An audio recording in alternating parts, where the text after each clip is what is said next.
आने के लिए थैंक्स। मैं मंदिर आई हूँ। अरे मैंने ही तो बुलाया था।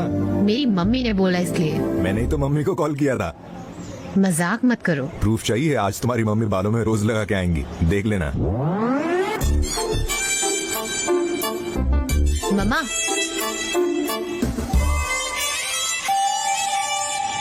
अब तुमने वो क्यों फेंक दिया जो पंडित जी ने लोला किया वाला था? ने दिया था।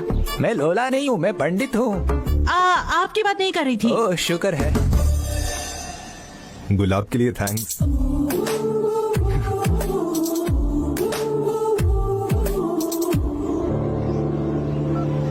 पंडित जी, मेरी बेटी के लिए कार्तिक पूर्णिमा वाली पूजा कर दीजिए ना, उसे एक अच्छा पति कार्तिक मिलेगा। पूर्णिमा?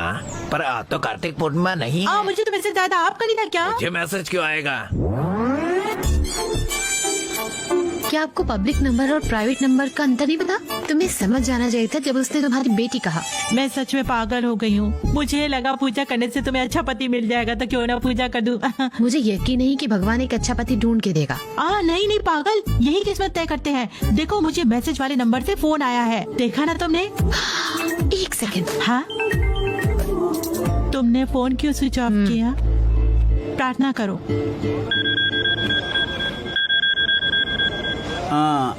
विधा धनंजय लहरे, किसी ने आपको कॉल किया? उन्हें बोलो मैं वापस कॉल करूंगी। सुन तो लिया होगा ना? तुम क्या कर रहे हो? तुम्हें समझने की कोशिश। तुम क्या समझाने की कोशिश कर रहे हो? तुम जरूरत से ज्यादा कंफ्यूज हो। तुम्हें यहाँ मैं लाया, तुम ये मानती नहीं। फूल की बात तो गोली ही मार दी। अरे जब मैंने बोला चलो मिलते हैं, तो तुमने मना ही कर दिया। तुम बहुत ज्यादा कंफ्यूज हो। तो क्या? सुनो, दो कारण होते हैं इस कंफ्यूजन के। एक है शादी और दूसरा है अकेले मरना। ये तो और भी बुरा है।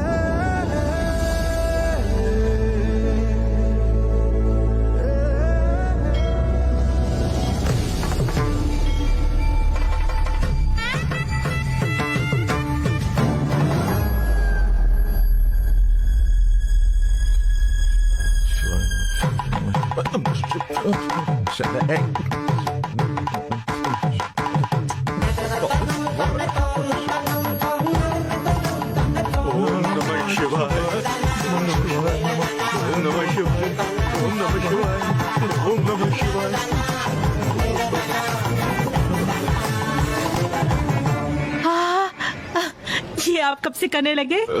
ये कैसी बातें कर रही हो?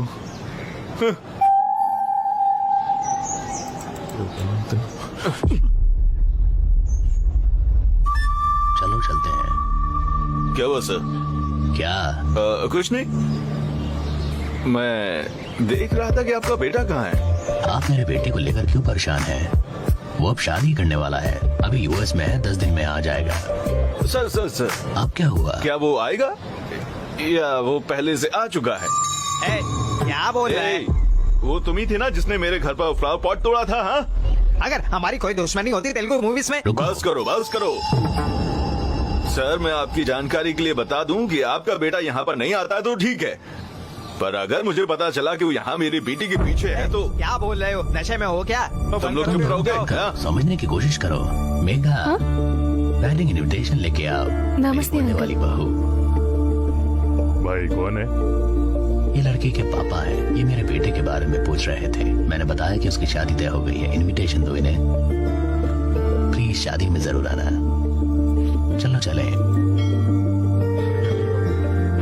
सर, आप अपनी बेटी की शादी भी जल्दी ही करा दीजिए, आपको भी आराम मिलेगा।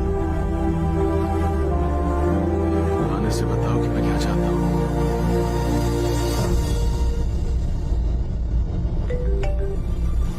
तुम्हें जो चाहिए वो है आशा, एक बेकार की आशा। मैंने वो तुम्हारे लिए लगाया है। बता देना अगर नहीं ले सकती।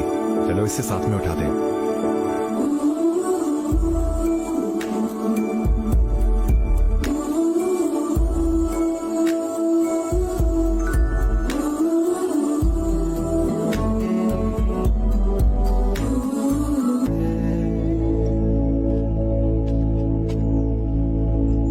मैं तुम्हारे पीछे हूँ। मुझे पता था। मुड़ के देखोगी नहीं? मैं नहीं देखना चाहती। मैं तुम्हें वो आशा नहीं दे सकती जो तुमने मुझे दी।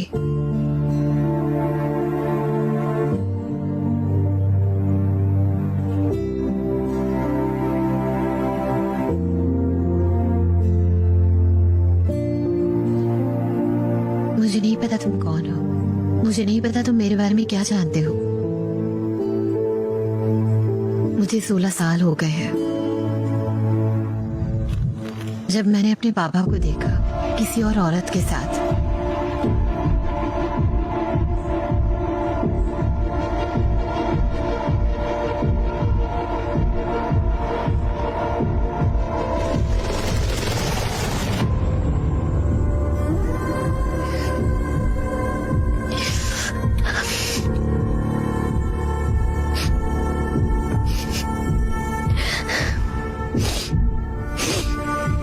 क्यों कर रहे हो पापा?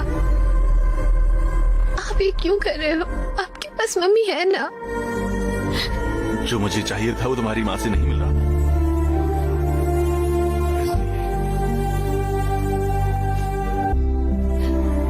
तो तुम अभी भी मम्मी के साथ क्यों हो?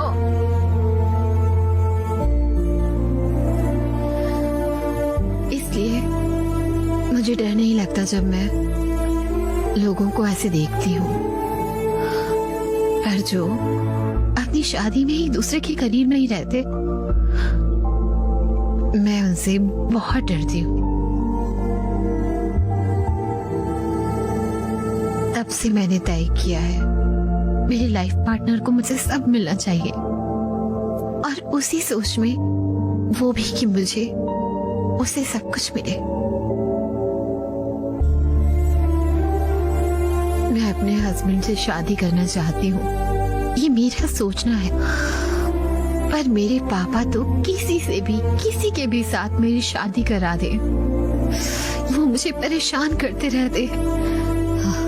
यही मैं सोचती हूँ जब मैं अपने पति को ढूंढने का सोचती हूँ।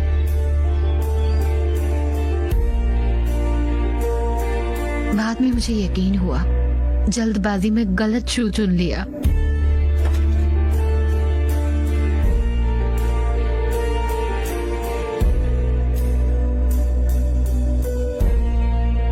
शायद मेरे डैड सही थे।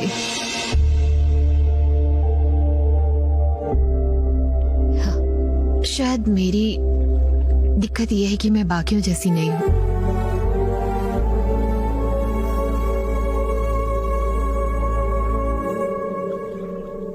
मैं तुम्हें एक बुरा जोक बताऊं? कैसा जोक है? एक तालाब में बहुत सारे मेंढक होते हैं। कुछ मेंढक आसमान को देखते हैं। वो आसमान में कुछ देखते थे, उन्हें लगता था कि ऊपर कुछ है और वो कूदना शुरू कर देते थे। और जो मेंढक सबसे नीचे था वो कहता रहता था कि वहाँ कुछ भी नहीं है, कुछ भी नहीं है वहाँ पर। वो ऊपर वाले मेंढक बस सुनते ही रहते थे। वो कूदना बंद कर देते हैं और सब सही। पर एक मेंढक नहीं रुकता, कूदता रहता है। पता है क्यों? क्यों? क्योंकि वो बहरा होता है। तुमने कहा ये बेकार अभी जोक खत्म है। नहीं हुआ। और फिर अचानक वो बहरा मेंढक सुनने लगता है। वहां ऊपर कुछ नहीं था, वहां ऊपर कुछ भी नहीं था, वहां ऊपर कुछ भी नहीं था, ऊपर कुछ भी नहीं था। तुम्हें बहरे मेंढक से कुछ याद आया? तुम्हें पता है तुम्हारे स्टैंड अप हमेशा हस्बैंड और वाइफ के ऊपर ही क्यों होते हैं? क्योंकि उन हर जोक के पीछे एक दर्द होता है। तुम डरती हो कि तुम्हारी जिंदगी ऐसे ही खत्म हो जाएगी। अगर तुम उस दर्द से मुक्ति चाहती हो तो तुम्हें खुद में किसी नए को ढूंढना होगा।